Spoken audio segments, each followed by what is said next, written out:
WGN legal analyst Terry Sullivan is here tonight with what the jurors' questions may indicate. Thank you for coming in, Terry. Sure, Lawrence. So let's begin with that. The types of questions that they've been asking. They've been asking about Harry Smith, Neil Shorey, their testimony, which leads me to believe that perhaps this kind of plays into the whole prosecution's case that, you know, he's guilty, that he murdered her.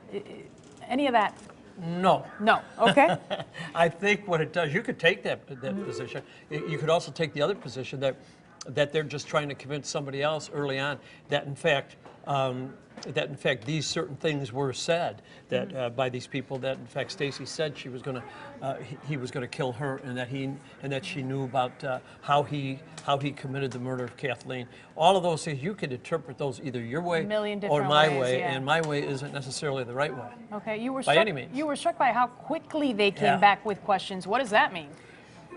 What it means is, again, something that we're going to have to find out later on. I'm sorry about that. But the fact of the matter is I was surprised that they came back so fast with questions, because of the fact that that's unusual in the case. Many cases go to a jury and the jury won't come back with any questions to the judge. That's the only person that they can send questions to, is the judge. And then that judge has to read them to the lawyers and the defendant and then determine whether or not he's going to do anything with them. In this case, though, it seems like they were back there only about an hour or a little bit over, and they come back out rambling. We want to see Harry Smith's transcript. We want to see the pastor's transcript. And then we want to see phone records, and we want to see this.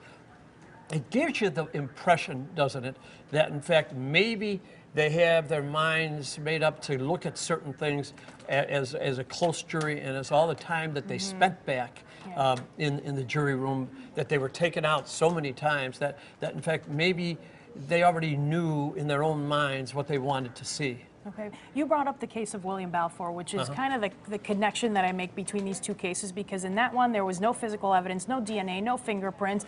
And so you said in that case the jurors took some time, took some days to actually come back with questions. And yet in that one we did have a guilty verdict. We did, but don't forget, Lourdes, that took quite a long time, quite a few days for it to come back. And the difference between that one, that's the Jennifer Hudson case, the difference between that and this one, in the first half a day, is that jury, I think, only came back maybe with 3 or 4 questions during the entire time that they deliberated over days and days at 26 in California. So it makes you wonder exactly what this jury is thinking. It makes you wonder why they're all dressed alike, whether they have an idea as to the direction that they wanted to go as soon as they went back in there, because their first thing to do was to elect a foreman.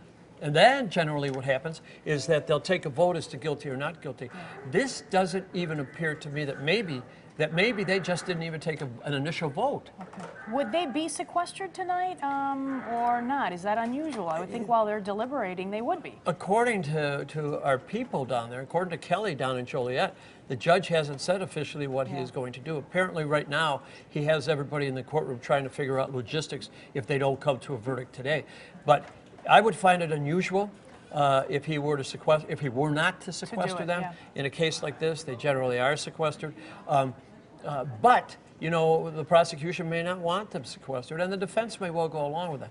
The rule of thumb is that if a jury is sequestered, it ain't good for the defense, generally. Interesting. Those Terry are just Sullivan, thank you so much. Some little tidbits you could throw at me tomorrow and the next day and say that I was wrong. I'm asking you to take a lot of guesses, but thank you for playing along, and we will continue.